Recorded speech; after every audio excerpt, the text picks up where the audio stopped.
अस्सलाम वालेकुम। मैं हूं अमीर अब्बास। कल सुप्रीम कोर्ट ऑफ पाकिस्तान ने पीडीएम हुकूमत के तमाम हीले बहानों को मुस्तरद करते हुए पंजाब और खैबर पख्तूनख्वा में इलेक्शन के इल्तवा से मुतल्लिक केस का फैसला सुना दिया।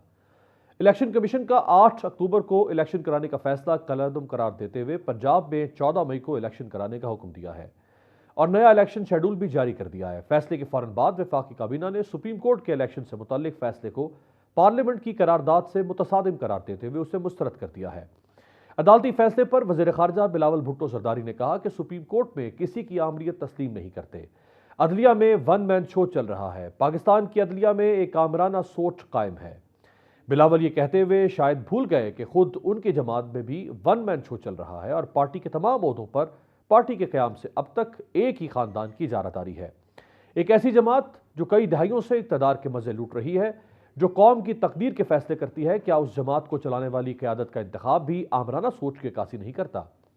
मोहतरम वज़ीर आज़म शहबाज शरीफ ने 3 अप्रैल को कौमी असम्बली में अपने खिताब के दौरान चीफ जस्टिस पर तनकीद करते हुए कहा था कि जिस जज पर करप्शन के संगीन इल्जामात हैं, अपने बराबर बिठाकर आप क्या पैगाम देना चाहते हैं?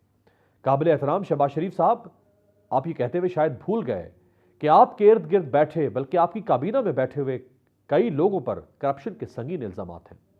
वज़ीर आज़म साहब का गिरेबान में झांकने का मशवरा ज़बरदस्त है, क्योंकि ऐसा करने से पता चलता है कि माजी में उनकी जमात अपने मुखालिफिन को जेलों में डलवाती रही है। मुस्लिम लीग नून और पीपल्स पार्टी माजी में एक दूसरे पर मुकदमात बनवाते रहे, लेकिन आज उसी जमात के साथ वो बगलगीर हैं। शहबाज शरीफ साहब ने यह भी कहा था कि अगर अदालत उज़्मा फुल कोर्ट बना दे तो फैसला तस्लीम करेंगे, लेकिन शहबाज शरीफ ये कहते हुए शायद भूल गए कि 90 की दिहाई में जब उनकी पार्टी के कायद नवाज शरीफ के खिलाफ सुप्रीम कोर्ट के कमरा नंबर 1 में तौहीन अदालत की कार्रवाई चल रही थी, तो उस वक्त फुल बेंच ही केस की समाअत कर रहा था। जनाब शहबाज शरीफ साहब, उस वक्त फुल बेंच का फैसला आने से कबल ही आपकी जमात के एक जत्थे ने मुल्क की सबसे बड़ी अदालत पर हमला कर दिया था। मारपीट और तोड़ फोड़ की गई थी। इसलिए जनाब शहबाज शरीफ साहब, आपके मुंह से फुल बेंच वाली बात कुछ जचती नहीं। सुप्रीम कोर्ट के फैसले के बाद इलेक्शन मुखालिफ टोले को लगी आग की लपेटें 7 समंदर पार लंदन तक महसूस की गई। बड़े मियाँ साहब जनाब नवाज शरीफ साहब ने भी जजों के खिलाफ खूब भड़ास निकाली। उन्होंने मुतालबा किया कि सुप्रीम कोर्ट के चीफ जस्टिस उमर अता बंदयाल समेत 3 जजेस के खिलाफ सुप्रीम जुडिशल काउंसिल में रेफरेंस दायर करना चाहिए। मियाँ नवाज शरीफ ने सवाल उठाया कि जैसा पाकिस्तान में हो रहा है, क्या दुनिया के दीगर ममालिक में ऐसा होता है? मियाँ साहब, आप शायद भूल रहे हैं, माजी में अदलिया और जजों के हवाले से जो भयानक तारीख आपने रकम की थी, क्या आप लंदन में बैठकर उसे फिर दोहराना चाहते हैं? शायद आप भूल गए कि पाकिस्तान की पार्लियामेंट पहली बार अदलिया पर तनकीद और इल्जामात की बुनियाद आपने ही 90 की दिहाई में रखी थी। शायद आप भूल गए कि सुप्रीम कोर्ट के जजों को तकसीम करने के हवाले से आपका अपना रिकॉर्ड कुछ अच्छा नहीं है। आपके खिलाफ तौहीन अदालत की समाअत करने की पादाश में सुप्रीम कोर्ट के चीफ जस्टिस सजाद अली शाह को ओहदा छोड़ना पड़ा था। मियाँ साहब, ऐसा भी तो दुनिया में कहीं नहीं होता कि एक सजा याफ्ता शख्स अदालतों से मफरूर किसी दूसरे मुल्क में बैठकर पाकिस्तान की सबसे बड़ी अदालत के जजों को तकसीम करने और चीफ जस्टिस को घर भेजने की मुहिम चला रहा हो। इस सारी सूरत हाल पर इस वक्त जो सियासी आइनी सवालात हैं, अदालत का फैसला है, मुल्क आगे किस तरफ जाएगा, कैसे बढ़ेगा, अदालत बिलाखिर अपना फैसला सुना चुकी है। फैसले पर अमल दरामद हुकूमत और हुकूमती इदारों ने करना है। मेरे साथ मौजूद हैं एडवोकेट जनरल इस्लामाबाद जहांगीर जदून साहब और हसन रजा पाशा साहब, सरबराह हैं पाकिस्तान बार काउंसिल की एग्जीक्यूटिव कमेटी के। पाशा साहब, अदालत का फैसला आ चुका है। एक रिवायत है पूरी दुनिया में, ना सिर्फ पाकिस्तान के अदालतों के फैसले लोगों को नापसंद भी होते हैं, नागवार भी गुजरते हैं, उनसे इख्तलाफ भी किया जाता है, जज खुद भी इख्तलाफी नोट लिखते हैं। जब फैसला आ जाए वो फैसला ही समझा जाता है और उस पर अमल दरामद होता है। अब रास्ता क्या है इस वक्त हुकूमत के पास? देखिए, कल की जजमेंट के बाद इलेक्शन कमीशन ऑफ पाकिस्तान ने अपनी मीटिंग बुलाई और आज उन्होंने शेड्यूल का ऐलान कर दिया। वही शेड्यूल दिया जो सुप्रीम कोर्ट ऑफ पाकिस्तान ने अपने कल के फैसले में दिया था। तो अब इसके अलावा तो और कोई सूरत हाल फिलहाल नज़र नहीं आ रही। लेकिन जो हम कल से हुकूमती इत्तेहाद के रहनुमाओं की और ज़िम्मेदारान की जो गुफ्तगू सुन रहे हैं, उससे तो ये लग रहा है कि ये अभी मामलात को इतना स्मूथली जाने नहीं देंगे और ये मामला फिर एक दफ़ा सुप्रीम कोर्ट ऑफ पाकिस्तान में आएगा। चूँकि प्रेसिडेंट ऑफ पाकिस्तान के पास एक्ट अप्रूव होने के लिए गया हुआ है, जिसमें 184(3) की अपील प्रोवाइड की गई है। तो वो अभी 10 दिन होने वाले हैं, वो वापस आएगी, फिर जॉइंट सेशन होगा, फिर वापस चले जाएगी। तो वो मेरा ख्याल है कि अपील का टाइम बच जाता है। होपफुली होपफुली हुकूमती इत्तेहाद अपील की तरफ जाएगा, जो कि कानून साजी नहीं की गई है। सही। जहांगीर जैदून साहब, एडवोकेट जनरल एक प्रिंसिपल सीट है, कानून के हवाले से आप हुकूमत की नुमाइंदगी करते हैं अदालतों में, तो बतौर एडवोकेट जनरल आप क्या मशवरा देंगे हुकूमत को कि अदालत का फैसला है, सर तस्लीम खम करना चाहिए, इख्तलाफ हो सकता है, अदालत फैसलों में नकाइस भी होते हैं, लेकिन सर तस्लीम खम करना चाहिए या कोई तसादुम का या तनाज़े का रास्ता इख्तियार करना चाहिए? ये देखें, अब हुकूमत की तो जो असल में इस आर्डर को जो है इम्प्लीमेंट करना इलेक्शन कमीशन ऑफ पाकिस्तान। तो इलेक्शन कमीशन ऑफ पाकिस्तान मेरी इस फैसले पे एक जो क्रिटिकल राय ये है कि एक जो फैसला सुप्रीम कोर्ट ने दिया है, इसमें इलेक्शन कमीशन ऑफ पाकिस्तान क्योंकि एक आइनी इदारा है, कॉन्स्टिट्यूशनल बॉडी है, उसके अख्तियारात जो है ना उनको इनक्रोच किया गया है। मतलब आगे हम कहते हैं नहीं कि सुप्रीम कोर्ट एग्जीक्यूटिव में मुदाखलत करती है, तो ये भी कॉन्स्टिट्यूशनल बॉडी के जो जुरिस्डिक्शन है, जो उसके पावर्स हैं, उसको इनक्रोच किया गया है। उसकी रीजनिंग ये है कि आर्टिकल जो 220 ऑफ द कॉन्स्टिट्यूशन है उसमें इलेक्शन कमीशन को एम्पावर करता है, और जो आपके एग्जीक्यूटिव इदारे हैं उनको कहता है कि असिस्ट करो। इन केस के वो इलेक्शन कमीशन को असिस्ट नहीं करते तो फिर इलेक्शन कमीशन उनको जो भी उसके इलेक्शन एक्ट के अंदर प्रोविजन है उसके मुताबिक वो कंटेम्प्ट इशू कर सकता है। वो किसी अफसर को वहाँ से, उसके पास फुली पावर होती हैं, वो उसको वहाँ उहदे से हटा भी सकता है। इलेक्शन कमीशन के पास बहुत बड़ी पावर है।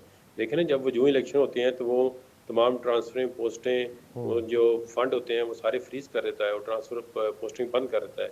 तो वो अगर कोई लेट से कोई एग्जीक्यूटिव अथॉरिटी उसके साथ वो कोऑपरेट नहीं कर रही, वो उसको चीज़ प्रोवाइड नहीं कर रही, वो उसका हटा भी सकता है। लेकिन अब ये सिनेरियो जो है इस जजमेंट के बाद पूरा चेंज हो चुका है, क्योंकि अब तो सारी जितने भी इलेक्शन कराने की जो जहांगीर साहब आपने फरमाया कि अदालत ने एनक्रोच किया है, यानी एग्जीक्यूटिव के या किसी दूसरे आईनी इदारे के मामलात में, तो वो आईनी इदारा भी तो पहले अपने मामलात से तजावुज कर चुका था, क्योंकि अदालत ने लिखा फैसले में कि इनका तारीख से आगे बढ़ना वो अनकॉन्स्टिट्यूशनल भी है, वो बियॉन्ड जुरिस्डिक्शन भी है।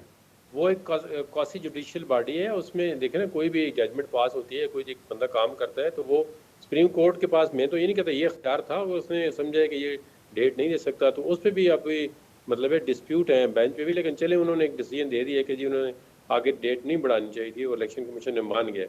लेकिन अगर बाकी जो चीज़ें हैं ना, आप देखें, ये अगर कल को लॉजिस्टिक नहीं मिलती या कोई बसें नहीं मिलती तो क्या इलेक्शन कमीशन फिर सुप्रीम कोर्ट के पास जाएगा? बसों का अरेंजमेंट भी सुप्रीम कोर्ट करेगी, पैसों का भी अरेंजमेंट सुप्रीम कोर्ट करेगी, अब जो ट्रुप्स हैं उनका भी अरेंजमेंट सुप्रीम कोर्ट करेगी। तो ये मुझे लग रहा है कि नहीं, लेकिन उसके लिए तो अदालत ने फैसला अलग-अलग कर दिया। अदालत ने हर चीज को डिस्टिंग्विश कर दिया कि पैसे फलां देगा, सिक्योरिटी फलां देगा और अमला फलां देगा। अब फाइनेंस कहाँ से देगा? अदालत ने ये लिखा है कि कौन सा बजट कट करेंगे, वो तो कोर्ट में कह रहे थे हमारी तनख्वाहें कट कर दें।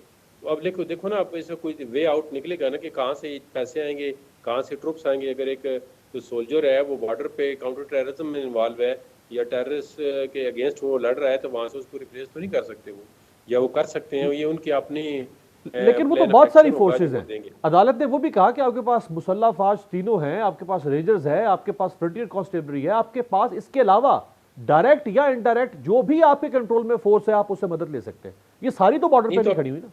आप किस तरह मदद लेंगे? नेवी मेरे कंट्रोल, नेवी किसके कंट्रोल में? Chief of naval staff decide करेगा कि इसको किस तरह करना है। एयरफोर्स जो है वो चीफ ऑफ एयर स्टाफ के कंट्रोल में है, और आर्मी जो है डेफिनेटली वो चीफ ऑफ आर्मी स्टाफ के कंट्रोल में होती है। तो इन चीज़ों को अभी एक तो केस मेरे ख्याल में सुप्रीम कोर्ट ने चैम्बर में अपने पास ही रखा हुआ, डिस्पोज ऑफ ही नहीं किया है, केस पूरा नहीं किया है। उन्होंने कहा जी हमें चैम्बर में आके बताएं, कोई मसले मसाइल पे आते, ये केस दोबारा ये ख़त्म नहीं हुआ, चलता रहेगा मेरे हाल में। और केपी का केस जो है वो भी उन्होंने डिसाइड नहीं किया। तो जो बेसिक अगर जदूद साहब अगर आज इंस्पेक्टर जनरल पुलिस इस्लामाबाद का या आईजी पंजाब ये कह दे कि मैं चोरों और डाकुओं को नहीं पकड़ सकता क्योंकि मेरे पास दफरी कम है, मेरे पास बजट कम है, मेरे पास गाड़ियां नहीं है, मेरे पास थाने नहीं है, या मैं एफआईआर दर्ज नहीं कर सकता, मेरे पास मुहर्रर नहीं है, तो क्या फिर रियासत जवाब तस्लीम करेगी? नहीं, तो आप नहीं पता, जो आप पुलिस के रिपोर्ट देते हैं कोर्ट में सबमिट करते हैं, तो उनकी जो इन्वेस्टिगेशन होती है वो कितनी डिफेक्टिव होती है। तो क्राइम इसी तो बढ़ते हैं, तो वो रीज़न देते हैं ना कि जी हमें पास एक इन्वेस्टिगेटिव ऑफिसर होता है, उसकी गाड़ी में पेट्रोल ही नहीं, तो कहता है जी मैं अब लाहौर किस तरह इन्वेस्टिगेशन के लिए आऊँ, ये हमारे सैंपल इतने लेट हो जाते हैं, लेबॉर्टरी में टाइम पे नहीं पहुँचते। तो स्टेट के प्रॉब्लम तो होते हैं ना। स्टेट हमारी कौन सी डेवलप स्टेट है जिसकी ग्रोथ जो है 0.1 से भी नीचे जा रही है? इसके अंदर क्या आप किसी इक्विपमेंट दे सकते हैं किसी को, कितनी हो है? वो तो अपने बेचारे अपने सोर्स इस्तेमाल करके या बाकी जो वो मैनेज करके चीज़ें कर रहे हैं। अदरवाइज तो कोई चीज़ आप देखें, कोई किसी से आप कंपैरिजन करें ना, इसका क्या कंपैरिजन है? तो ये तो बातें आप कह रहे हैं, वो आगे कहते हैं जी कि हमारे साथ वसाइल की तो कमी क्या है, उसको तस्लीम हमारे भी पास किया जाता है? फिर अदालत कहती है कि ठीक है, अगर ये आप नहीं कर पा रहे तो कोई बात नहीं, वो जो आईनी कानूनी नहीं, तकाजे हैं अदालत उनको नजरअंदाज कर दें। वो कहते हैं कि इसका कोई रास्ता निकालें, हमें मसले आके बताते हैं, तो हमें बताएं कि इसका क्या तरीक़ाकार है। अब बजट आपके देखें ना, बजट पे कितनी कट लगेगी। आपके पीएसडीपी बंद कर देते हैं, आपके पास डेवलपमेंट फाइनेंस के लिए पैसे नहीं है, तो आप कहाँ से लाएंगे? किसी कोई मैं और आप तो इसका डिसीजन नहीं दे सकते। नहीं, लेकिन इसी नहीं के आप साथ जदून साहब, इसी के साथ ना इसी के साथ 8 करोड़ 80 लाख रुपए से वज़ीर आज़म के लिए हेलीपैड तैयार होने का बजट मंजूर हो गया। इसी के साथ 1 लाख लैपटॉप इसी 1 साल के अंदर देने का के लिए पॉलिसी बन चुकी है। इसी के साथ 150 अरब रुपए का वज़ीर आज़म यूथ डेवलपमेंट पैकेज तैयार है। ये देखें, वो इलेक्टेड लोग हैं, उन पे कि ना कोई मैं ना कोई जुडिशरी ये नहीं कह सकती कि ये वाली पॉलिसी आप बनाओ, इधर लैपटॉप तकसीम करो, इधर आटा तकसीम करो। ये देखें, ये उनका अपना काम है। अगर वो ये काम गलत कर रहे हैं या वो काम अगर पब्लिक एक्सेप्ट नहीं करेगी तो उनको वोट नहीं देगी। ये उसके अपने इनबिल्ट कॉन्सिक्वेंसेज हैं। अगर जो बंदा कोई उनके फैसले के मेरिट पे हम बात नहीं कर रहे, वो उनकी मर्जी की, आप सही कह रहे हैं। वो लैपटॉप दें, वो कुछ और अवाम को रिलीफ दें, लेकिन हर जगह पे पैसा खर्च कर रही है हुकूमत। जहां पैसा जहाँ पे भी खर्च कर रहे हैं, अगर वो बजटरी एलोकेशन होगी तो खर्च करेंगे। अगर बजटरी एलोकेशन नहीं है उनके पास, तो कोई भी बंदा उनके इस फैसले को पार्लियामेंट के अंदर लेके जा सकता है, कोई लेके जा सकता है कि आपके, और वो ऑफेंस है। अगर बजटरी एलोकेशन नहीं है या आप उसके लिए कोई रीअप्रोप्रिएशन नहीं कर रहे, स्पेंड कर रहे, तो वो नहीं कर सकते। वो तो एक कमेंट कीजिएगा, फिर मैं पाशा साहब के पास जाऊं। इसका मतलब है कि अगर हम आज इस जवाब को तस्लीम कर लेते हैं और अदालत भी इस जवाब को की तौसीक और तायद कर देती है कि अगर हुकूमत कह दे कि बजट नहीं है और फौज या इदारे कह दें कि सिक्योरिटी नहीं है, तो election for the indefinite period 4, 6, 8, 10 महीने के लिए पोस्टपोन हो सकता है। अगर आज इसकी तायद तौसीक हो जाए तो ये रिवाइट फिर ठीक है, इसकी हम नहीं, हम नहीं कहते कि इनडेफिनिट के लिए। देखिए ना, कोई रीजनिंग देते हो जी। अब आप देखिए, अदालत के अंदर पाशा साहब तो वहाँ पे मौजूद होते हैं। अदालत ने खुद कहा जी कि आप बाहर जाके इस मसले को हल करें। ये पॉलिटिकल क्वेश्चंस है, पॉलिटिकल रेजोल्यूशन चाहिए इसकी। अदालत ने 2 दफ़ा तो चीफ जस्टिस ने अब कल भी कहा जी आपके पास टाइम है, आप बाहर जाएं। इसका मतलब है अदालत उनको स्पेस दे रही है कि आप मसला हल करें। 2 महीने आगे हो जाएं, 2 महीने पीछे हो जाएं। 90 दिन का तो जो बार बार कहते हैं जी वो कॉन्स्टिट्यूशन टूट गया जी, इलेक्शन इस तरह नहीं हो, तो वो अदालत ने उनको विंडो खुद प्रोवाइड की है। पहले दिन भी प्रोवाइड की थी, और उस दिन जो लास्ट डे है उसमें प्रोवाइड की है कि आप अब केपीके का इलेक्शन 90 दिन में हो सकता है। केपीके के इलेक्शन का दोबारा पिटीशन चले मैं जरा पाशा साहब के पास। इससे पहले यानी यही इत्तेहाद इमरान खान साहब को मुख्तलिफ औकात में जो ताना देता रहा है अदालतों के हवाले से, वो क्या था, वो जरा दिखाएं। अदलिया और इदारों पे भी हमले कर रहा है। इदारे पे जो खतरनाक हमले किए उनको सियासत में घसीट रहे अदलिया को। इमरान न्याजी अपने जत्थों के जरिए इदारों पर हमले करके लोगों के साथ हमला आवर है अदालत के ऊपर। आज खुद यही मौजूद शख्सियात, यही हुकूमती इत्तेहाद आज खुद अपने खिलाफ फैसला आने पर अदालत के बारे में क्या अल्फाज अदा कर रहा है।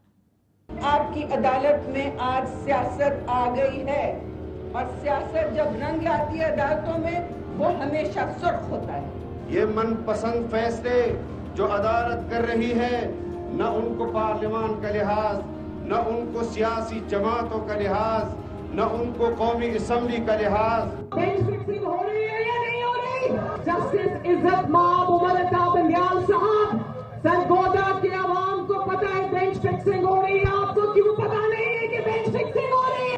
पाकिस्तान की जुडिशरी एक आमराना सोच का है, 1 मैन 1 शो का जुडिशरी चल रहा है। आला अदलिया में, सुप्रीम कोर्ट में भी किसी की आमरीत को तस्लीम नहीं करते। कैसा तारीख का जबर है कि आज 4 अप्रैल है, फॉर्मर प्राइम मिनिस्टर शहीद जुल्फिकार अली भुट्टो का जुडिशल मर्डर आज ही की तारीख को हुआ, और आज 4 अप्रैल को फिर एक मरतबा 4 तारीख को अदल और इंसाफ का कत्ल हुआ।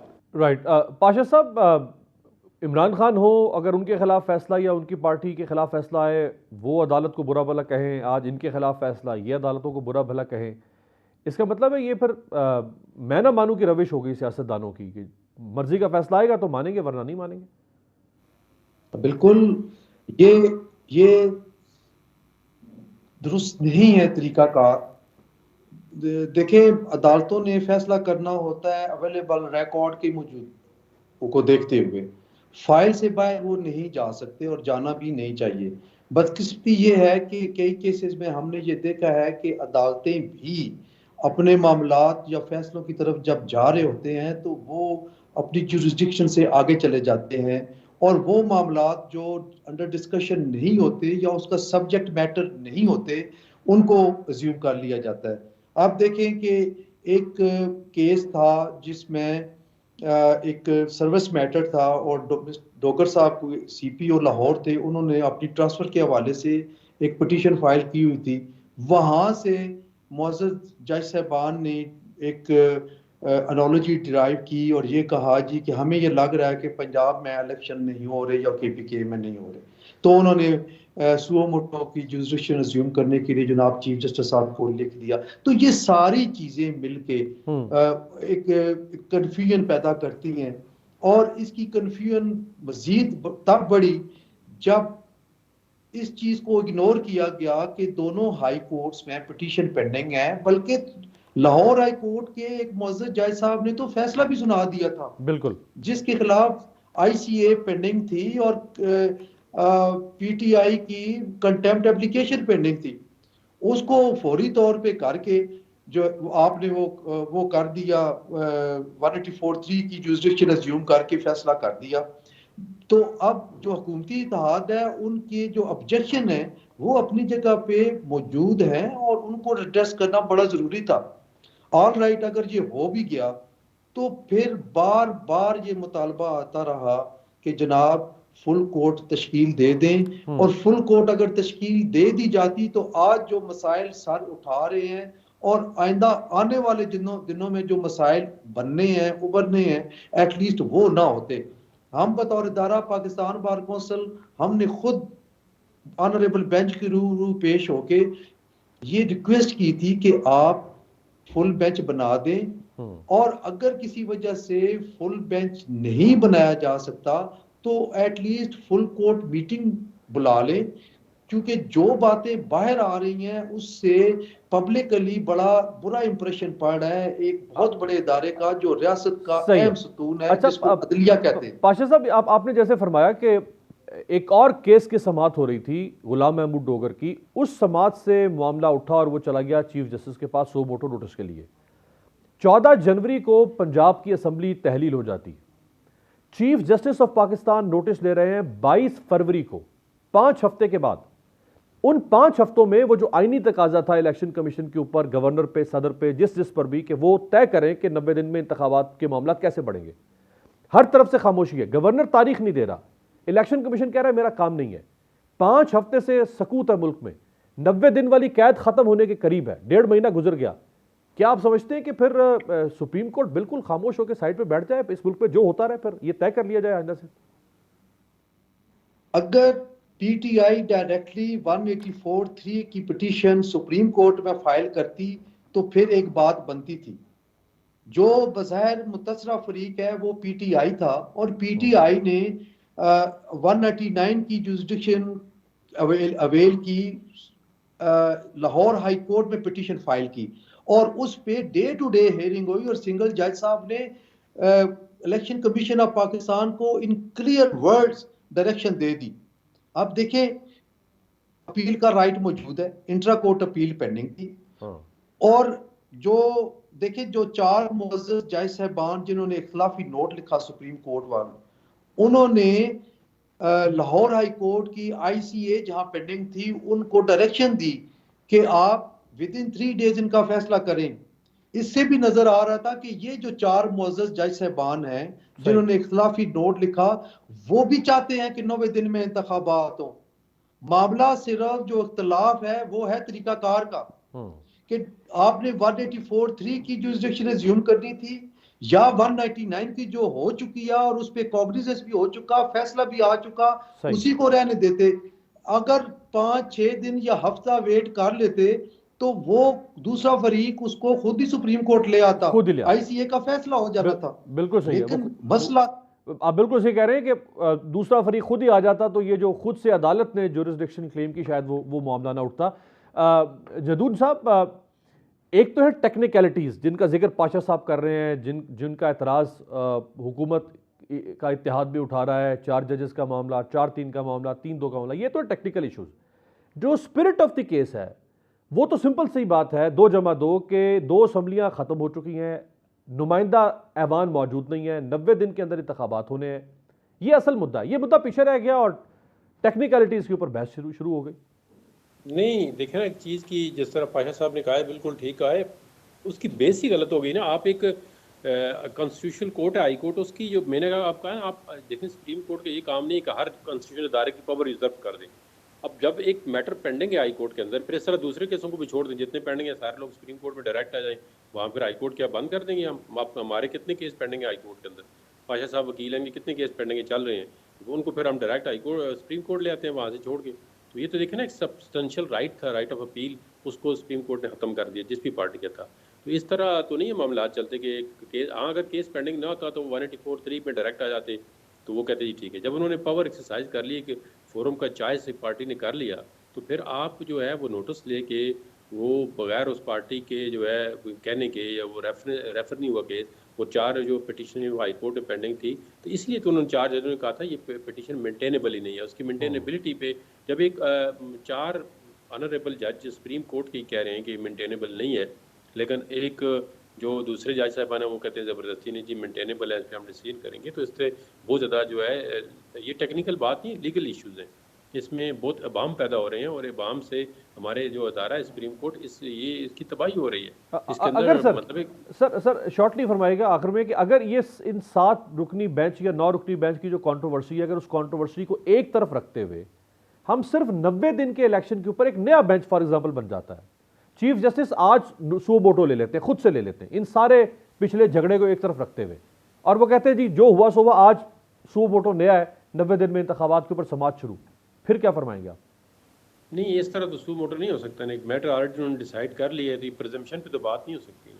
वो तो चीफ जस्टिस साहब को अब भी उनके पास ये चॉइस है, पहले भी था कि ये कंट्रोवर्सी क्रिएट हो गई है, इसको एक फुल कोर्ट बना के, देख फुल कोर्ट में चॉइस के जज तो नहीं होते ना, वो तो सुप्रीम कोर्ट ऑफ पाकिस्तान है, कॉन्स्टिट्यूशन मैंडेट है और कॉन्स्टिट्यूशन के अंदर सुप्रीम कोर्ट का वही वर्ड यूज़ हुआ है। तो वो अगर पहले सुप्रीम कोर्ट फुल बन, अगर लेट्स से आप जो बात करें यही बात अगर पूरी सुप्रीम कोर्ट कर देती कि जी 90 दिन के अंदर या 14 मई को या 30 अप्रैल को इलेक्शन कराए, तो किस पार्टी के साथ क्या ऑप्शन रहता ना आगे से इसको कंट्रोवर्ट करने का या उसके खिलाफ क्रिटिसिज्म करने का, क्या जवाब रहता, मुझे आप बता दें। राइट, मैं क्वेश्चन कर देता हूं। बिल्कुल सही है, बिल्कुल सही। बहुत बहुत शुक्रिया। जहांगीर जदूद साहब हमारे साथ मौजूद थे और हसन रज़ा पाशा साहब हमारे साथ मौजूद थे। वकला की बहरहाल अपनी अपनी राय है, उस पर भी इख्तलाफ पाया जाता है, जैसे जजों के माबैन इख्तलाफ हो सकता है, ऐसे ही वकला की राय में भी इख्तलाफ हो सकता है। तमाम वकला अपने अपने हिसाब से आइन और कानून की तशरीह करते हैं, उस पर अपनी राय कायम करते हैं। एक ब्रेक पर जाते हैं, ब्रेक से वापसी पे बात करेंगे पाकिस्तान तहरीक इंसाफ के साथ कि अब उनका अगला लाएहमल क्या होगा।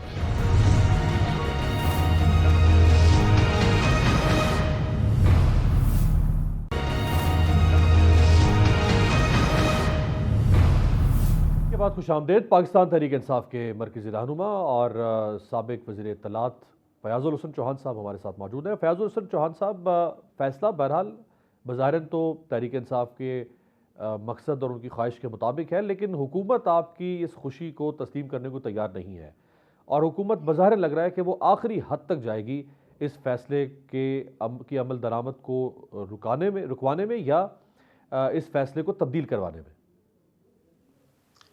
बिस्मिल्लाहिर्रहमानिर्रहीम। आमिर भाई वो कहते हैं ना, मर्ज बढ़ता गया जूजू दवा की। पिछले 1 साल से इमरान खान और पीटीआई को कर्टेल करने के लिए, उसको मिनिमाइज करने के लिए, उसको एलिमिनेट करने के लिए, उसको ख़त्म करने के लिए, उसको अनपॉपुलर करने के लिए जो टैक्टिक्स, जो पॉलिसीज़, जो स्ट्रेटजीज़ ये मुक़्तदर ताकतें भी और इम्पोर्टेड हुक्मरान भी वो जो करते हैं उसका उल्ट होता है। इमरान खान और पीटीआई और पॉपुलर होकर आवाम की नज़रों में, उनके दिल और दिमाग में जागज़ी हो जाती है। मैं ये समझता हूँ कि इस इशू में ना इमरान खान का कुछ जाता है, ना पीटीआई का कुछ जाता है और ना किसी पीडीएम का कुछ जाता है। इसमें जाता है तो पाकिस्तान का जाता है और रियासत का जाता है। क्यों? रियासतें, माशरे, सोसाइटियां आइन और कानून के ऊपर चलती हैं, और किसी मुल्क की सुप्रीम कोर्ट के चीफ जस्टिस समेत अगर जुडिशरी ने आइन और कानून का झंडा उठा के कोई फैसला दिया हो और उसको अगर कोई कहे कि हमने इम्प्लीमेंट नहीं होने दे रहा, तो मैं ये समझता हूँ कि वो सरीहन मुल्क के साथ झगड़ा, रियासत के साथ जनाब जंग और लड़ाई है। तो पाकिस्तान की जो मुक़्तदर ताकतें हैं, स्पेशली मैं आज खुल के ये बात कहूँगा, उन्हें ये फैसला करना चाहिए कि वो इन नकम्मे, नखट्टू, नाअहल, नाकाम और नालायक हुक्मरानों का बोझ उठाते ही फिरेंगी कि उन्होंने पाकिस्तान और पाकिस्तान की सालमियत और पाकिस्तान की बका का झंडा उठाना है। ये उन्होंने फैसला करना है, और अब इस मौके के ऊपर उन्हें ये फैसला कर लेना चाहिए। इस वक्त पाकिस्तान के अंदर इलेक्शन के अलावा और कोई ऑप्शन नहीं है। इस वक्त पाकिस्तान के अंदर आइन और कानून की अमलदारी के अलावा और कोई ऑप्शन नहीं है। तो अगर इसके रास्ते में रुकावटें खड़ी करेंगे तो खान का तो कुछ नहीं जाएगा, ना पीटीआई का कुछ जाएगा, नुकसान मुल्क का होगा। चौहान साहब, क्या करेंगे आप अगर अदालत से टकराव के रास्ते पर जाती है हुकूमत? अगर वो कहती है कि फैसला मुस्तरद तो हम कर ही रहे हैं, हम इस पर अमल भी नहीं करेंगे, और जो ताउन अदालत मांगेगी इंतखाबात के लिए हम नहीं देंगे, हम इस फैसले को मानते ही नहीं हैं, और अदालत को तनहा कर दिया जाता है, क्या आपके पास तो ऐसी कोई आईनी कानूनी हैसियत नहीं है एक सियासी जमात के तौर पे कि आप अदालत की मदद करें? क्या कर सकते हैं आप? अमीर साहब, सितंबर 16 तक किसी का बाप भी जो है वो चीफ जस्टिस अता बंदयाल साहब का बाल बीका नहीं कर सकता। ये बात मेरी सुन लें, मैं दोबारा दोहरा दूं, जस्टिस काजी फायज ईसा के आने तक कोई माई का लाल पाकिस्तान के अंदर चीफ जस्टिस अता बंदयाल साहब का बाल बीका नहीं कर सकता। तो चौहान साहब, वो भी तो इसीलिए मामला काजी फायज ईसा साहब के आने तक लटकाना चाहते हैं ना? अगली तो सुने। अब मैं ये समझता हूं, और पाकिस्तान की जितने अहले नजर, अहले दाने, सियासी, समाजी, मीडिया के जो लोग, उन्हें पता है मनवा तो इनके बाप से भी लेगी सुप्रीम कोर्ट। ये जाएंगे कहां पे?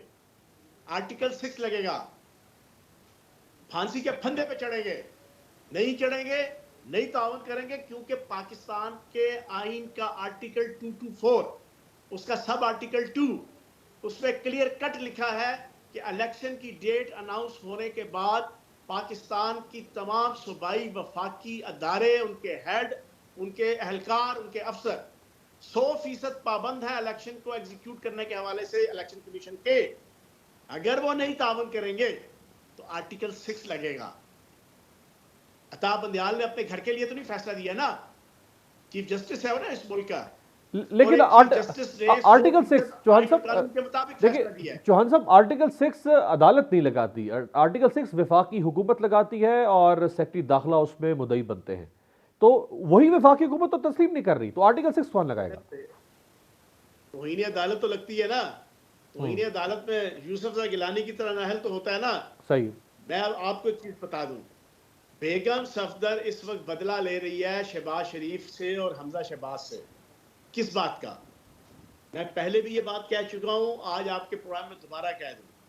शहबाज शरीफ ने एस्टेब्लिशमेंट के साथ मिलके इस पाकिस्तान के अंदर पिछले 6 सालों में जो अपने भाई नवाज शरीफ की पीठ पे छुरा घोंपा था, जो उसकी सियासत का बेड़ा गर्क करवाया था, उसके नतीजे में खुद वजीर आजम और बेटे को वजीर आला बनवाया था, उसका बदला आज बेगम सफदर ले रही है। वो उससे ऐसे ऐसे इकदाम करवाएगी, और पिछले 2 दिनों में करवाए हैं, कि इस पे तौहीन अदालत लगेगी। तौहीन अदालत पे ये अपनी वजारत उज़्मा से जाएगा, तौहीन अदालत से ये अपनी सियासत से जाएगा, तौहीन अदालत से ये अगला इलेक्शन लड़ने से जाएगा, और इसकी सियासत का बेड़ा गर्क होगा। लेकिन आज वही मरियम नवाज आपके शहर पहुंची हैं चौहान साहब, वकला को इकट्ठा किया है, वकला विंग से खिताब किया है, अपने हिसाब से उन्होंने भरपूर शो किया है, वो तहरीक को आपके शहर तक तो ले आई हैं। जनाबे वाला, वो हमारे शहर में आई हैं, लेकिन वकला विंग से खिताब नहीं किया, खाली कुर्सियों से खिताब किया है। मेरे पास वीडियो क्लिप पड़ा हुआ है उनका। 80% से अबव जनाब कुर्सियां खाली पड़ी हुई हैं। वकला ने उनकी सियासत के ऊपर तमाचा मारा है कि हमारा तुम्हारे साथ कोई लेना देना नहीं, क्योंकि तुम इस वक्त पाकिस्तान के आइन की और कानून की धज्जियां उड़ाने वाली हो। तुम इस वक्त पाकिस्तान की सुप्रीम कोर्ट की इज्जत और वकार के तरफे हो। तुम और तुम्हारा खानदान इस वक्त पाकिस्तान के अंदर रूल्स एंड रेगुलेशंस की और कॉन्स्टिट्यूशन की सुपरमेसी नहीं है, अपनी ख्वाहिशात की सुपरमेसी की सियासत करने आए हो, हमारा तुमसे कोई लेना लेकिन देना ऐसा नहीं है चौहान साहब, वुकला तकसीम हो चुके हुए हैं। ऐसा नहीं है कि सारे वुकला ने उनको मुस्तरद कर दिया है। पाकिस्तान बार काउंसिल आपके और सुप्रीम कोर्ट के 3 जजों के मौक़िफ़ के खिलाफ है। Balochistan bar council, Sindh bar council, वो जस्टिस मुज़ार अली अकबर नकवी के खिलाफ बार बार दरख्वास्तें भेज रहे हैं उनके खिलाफ कार्रवाई के लिए। तो एक सोच मौजूद है वुकला की, वाज़े तकसीम है। अमीर साहब इधर रुक जाए, बलोचिस्तान बार काउंसिल का वो ड्रामा तो सारा कल जनाब ऐन चौराहे पे हड्डियां फूट गई ना, जब उन्होंने कहा जी हमने तो कहा ही नहीं कि हमने जनाब मुज़ाहिर नकवी के खिलाफ जनाब कोई रेफरेंस दायर करना है। और ये प्री प्लान टोपी ड्रामा हो रहा है। पाकिस्तान की मुख्तलिफ ताकतों से लेके पाकिस्तान के ये जो इम्पोर्टेड हुक्मरान है, खुदा का वास्ता है या तो मुल्क सही चला लो, या परफॉर्मेंस अच्छी दे दो, या मुल्क की आवाम और रियासत की सालमियत का कोई बंदोबस्त कर लो। वो भी तुमसे नहीं हो रहा तो कम से कम आइन और कानून के मुताबिक चीजें तो चलने दो ना। आप मुझे ये बताओ, क्या कानून पाकिस्तान के किसी कानून और आइन के अंदर बता दो कि जिसके अंदर ये लिखा हो कि असेंबली टूटेगी तो 90 दिन के बाद इलेक्शन हो सकता है? आप बता दो। और मुझे एक चीज दिल पे हाथ रख के बताओ, वो ये नहीं कह रहे, उनके हाथ एक नया बैनिया लग गया है। वो ये बात नहीं कर रहे कि 90 दिन से के इंतखाबात के ऊपर कोई शक मौजूद है। वो कह रहे हैं जो तरीका कार है वो तरीका कार ठीक नहीं है। ये तो 4-3 का फैसला था। कौन सा तरीके कार है? हमारी हुकूमत गिराए सोबोटो एक्शन के जरिए से तो अच्छा है। हाँ, उस पर ये जनाब इनकी वजीर इतलात उछलती कूदती और फुदकती हुई बाहर आए सुप्रीम कोर्ट से और कहे कि फतह मुबारक हो, फतह मुबारक हो। वो ठीक, मीठा मीठा हाप अप, कड़वा कड़वा थुई थुई। आप करे तो रास लीला, हम करे तो करेक्टर ढीला। आप करे तो सुभान अल्लाह, हम करे तो अस्तगफिरुल्लाह। आप करे तो माशाल्लाह, हम करे तो नौजुबिल्लाह। आप करे तो वाह वाह, हम करे तो तू तू। ये जीपो गरीब बनता है यार। लेकिन उस वक्त आपने अस्तगफिरुल्लाह किया था, आज वो अस्तगफिरुल्लाह कर रहे हैं। और भाई हमने अस्तगफिरुल्लाह सिर्फ किया था, उसके रास्ते में रुकावट तो नहीं खड़ी की थी। अपने खिलाफ कोई भी फैसले को माशाल्लाह तो कोई नहीं कहता चौहान साहब, अस्तगफिरुल्लाह ही कहते हैं। एक होता है फैसले को दिल से मानना या ना मानना, ये हर इंसान का इख्तियार है। सही है। उसके ऊपर हत्ता के तनकीद करने का भी इख्तियार है, लेकिन उसके रास्ते की रुकावट बनने का इख्तियार नहीं होता। सिविलाइज माशरों में उसको रोकने का इख्तियार नहीं होता। अदालतों के और सुप्रीम कोर्ट के फैसलों को रोकने का इख्तियार किसी सिविलाइज माशरे में ना किसी सदर को, ना वजीर आजम को, ना किसी रेडी वाले को, ना किसी छाबड़ी वाले को नहीं होता। ये कहते हैं हम रोकेंगे तो तौहीन अदालत भी लगेगी। अगर स्टेटस को चौहान साहब, अगर स्टेटस को कुछ नहीं रहेगा चौहान साहब, अगर स्टेटस को चौहान साहब इसी तरह चलता रहा सितंबर तक और ये मौजूदा चीफ जस्टिस भी रिटायर हो गए, सदर आरिफ अलवी की मुद्दत भी शायद 9 सितंबर के आसपास की खत्म हो जाएगी, और उसके बाद फिर जिनको ये हुकूमत रुकावट खुल के कह रही है कि ये हमारे लिए रुकावट है, जब वो दोनों साइड पे हो जाएगी तो फिर क्या होगा? उसके साइड में होने से पहले वो लोग नीचे से बहुत सा पानी बह चुका होगा ना। बाकी देखो सारी चीजें छोड़ दो यार, इस डिस्कशन को अमीर भाई छोड़ो यार। मुल्क चलाना है, आइन के मुताबिक चलाना है ना। और इलेक्शन में बनीगाला से तो रिटर्निंग अफसर नहीं लग रहे कि बनीगाला से लग रहे हैं, और प्रिजाइडिंग अफसर जमान पार्क से लग रहे हैं। आप बताएं, ओ खुदा के बंदो, फ्री एंड फेयर इलेक्शन तुमने करवाना है, निगरान हुकूमतें तुम्हारी है, मरकजी हुकूमत तुम्हारी है, फिर किस चीज का डर रहे हो? आवाम राजी नहीं, आवाम छितर हाथ में लेके बैठे हुए हैं। आपने 50-55 रुपए किलो का आटा 250 रुपए किलो कर दिया। आपने 10 लाख की मालियत के हेल्थ इंश्योरेंस कार्ड से आवाम को 10 किलो के जहरीले आटे के थैले तक आप ले आए। आपने इकोनॉमी का बेड़ा गर्क कर दिया, आपने एक्सपोर्ट का बेड़ा गर्क कर दिया, आपने फॉरेन डायरेक्ट इन्वेस्टमेंट का बेड़ा गर्क कर दिया, आपने फॉरेन रेमिटेंस का बेड़ा गर्क कर दिया, आपने जीडीपी ग्रोथ रेट का बेड़ा गर्क कर दिया, आपने मुल्क की रियासत का, अदालतों का, मुल्क की मईशत का बेड़ा गर्क कर दिया। आवाम को बेहाल और बदहाल कर दिया। आवाम इनको वोट, आवाम इनको छितर मारने को तैयार बैठी है, इनको पता है। बस उसको बचाने के लिए कहते हैं आइन जाए बाढ़ में, अपना सब कुछ बनता, बाढ़ में जाए जनता। ये कहते हैं जो कुछ जाए भाड़ में जाए, हमारी सियासत और हमारा पैसा और हमारी मईशत बच जाए। ये नहीं चलता भाईजान, ये वाला बयानिया और ये वाला चूरन। या फिर ये मुल्क चलेगा या इन चोरों लुटेरों और नौसरबाजों की ख्वाहिशात और सियासत चलेगी। ख्वाहिशात तो बहरहाल उनकी बहुत ज़्यादा हैं, लेकिन हर ख्वाहिश पे दम निकले, हर ख्वाहिश पूरी होना भी मुमकिन नहीं है आइन और कानून के दायरे में रहते हुए। लेकिन ख्वाहिशात आपकी भी है इक़्तिदार में आने की और ख्वाहिशात उनकी भी है इक़्तिदार में रहने की, तो दोनों कानून के मुताबिक आना चाहते हैं ना। हमारी ख्वाहिश ये है कि आइन और कानून के मुताबिक जो इलेक्शन का एक प्रोसेस है वो आए। हाँ, हमारी ख्वाहिश ये हो कि प्रिजाइडिंग अफसर लगाओ जुमान पार्क तू, रिटर्निंग अफसर लगाओ बनी गाला तू, और जनाब बाकी नीचे असिस्टेंट प्रिजाइडिंग अफसर सारे लोग तहरीक इंसाफ के जनाब सूबाई और मरकजी दफातर से। फिर तो आप मेरे पे ये तनकीद करें कि आप भी ये ख्वाहिशात रखते हैं। और भाई हम तो आइन और कानून के मुताबिक ख्वाहिश रखते हैं ना, जायज़ ख्वाहिश रखना तो कोई बुरी बात नहीं है, लेकिन अपनी नाजायज़ ख्वाहिश को पूरा करने के लिए अपने 1.5 पाव गोश्त के लिए पूरे मुल्क और रियासत की भैंस तो ना ज़िबा करो। ये आवाम पूछती है इन चोरों इंपोर्टेड हुक्मरानों से, उस पीडीएम वालों से। बहुत बहुत शुक्रिया फयाजुल हसन चौहान साहब, रहनुमा पाकिस्तान तहरीक इंसाफ हमारे साथ मौजूद थे। एक ब्रेक पर जाते हैं, ब्रेक से वापसी पे बात करेंगे अमेरिका की तारीख में होने वाले एक ऐसे वाक़े को जिसको अमेरिका की सियासत में ज़लज़ला यानी अर्थक्वेक कहा जा रहा है, और वो है साबिक अमेरिकी सदर डोनाल्ड ट्रंप के खिलाफ फौजदारी कार्रवाई।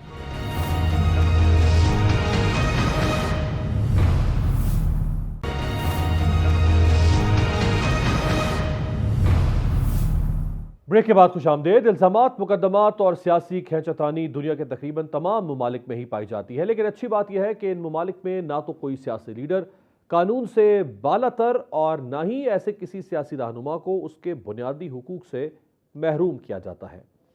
साबिक अमेरिकी सदर डोनाल्ड ट्रंप पर जालसाजी के 34 इल्ज़ामात हैं। इस सिलसिले में उन्हें गिरफ्तार भी किया गया और उन पर 16 सफ़ात पर मुश्तमिल फ़र्द जुर्म भी आयद हुई। उन पर इल्ज़ाम है कि उन्होंने एक फिल्मी अदाकारा स्टॉर्मी डैनियल्स को खामोश करवाने के लिए $1,30,000 अदा किए थे।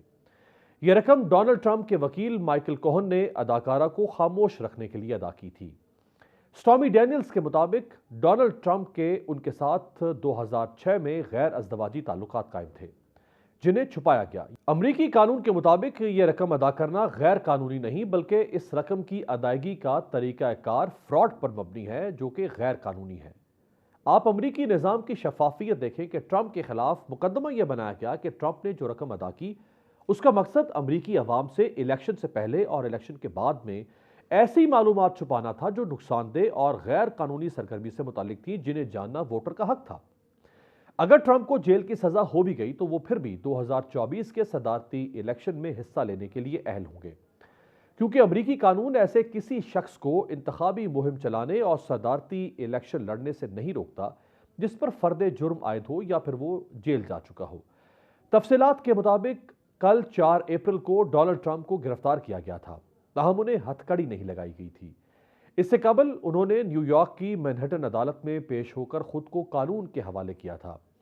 अमरीकी मीडिया के मुताबिक डोनाल्ड ट्रंप पर 2016 की इंतखाबी मुहिम के फंड्स का गलत इस्तेमाल और बिजनेस रिकॉर्ड्स में करप्शन करने के 34 इल्ज़ामात पर फर्द जुर्म आयद की गई। इन इल्ज़ामात को डोनाल्ड ट्रंप ने मुस्तरद करते हुए खुद को बेकसूर करार दिया। अदालती कार्रवाई के बाद ट्रंप को रिहा कर दिया गया था।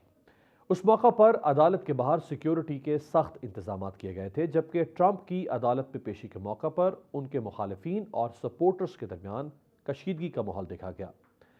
ट्रंप पर न्यूयॉर्क की ग्रैंड जूरी की जानिब से फर्द जुर्म आयद करने के फैसले के बाद वो मुजरिमाना इल्ज़ामात का सामना करने वाले पहले अमरीकी सदर बन गए हैं। दूसरी जानिब डोनाल्ड ट्रंप ने अपने खिलाफ मुकदमे को सदारती इलेक्शन में मदाखलत करार देते हुए कहा है कि उनके मुखालिफिन अमरीका को तबाह करने पर तुले हुए हैं। तहम अमरीकी आइन के मुताबिक कोई मुजरिमाना या इस तरह के मुजरिमाना रिकॉर्ड सदर बनने की अहलियत के लिए मुकर्रर करदा मय्यारात में शामिल नहीं है। यही वजह है कि अमरीका जैसी रियासत आज दुनिया पर हक हुक्मरानी रखती है कि वहाँ कानून की हुक्मरानी मौजूद है। चाहे कोई आम अमरीकी शहरी हो या अमरीका में 4 साल तक ताकतवर तरीन ओहदे पर फाइज रहने वाला अमरीकी सदर डोनाल्ड ट्रंप, दोनों को इल्ज़ामात का यकसा तौर पर अमरीकी निज़ाम इंसाफ के सामने खुद को पेश करके सामना करना पड़ता है। जबकि दूसरी तरफ पाकिस्तान या पाकिस्तान जैसी कई तरक्की पजीर रियासतें हैं जहाँ अफराद, इदारे या अफराद का एक गिरोह वो निज़ाम इंसाफ को चकमा देकर उस पर गालिब आ जाता है और निज़ाम इंसाफ वो उसके सामने सरनेगू होना पड़ता है। आपसे मुलाकात होगी कल, देखते रहिएगा तब्दीली।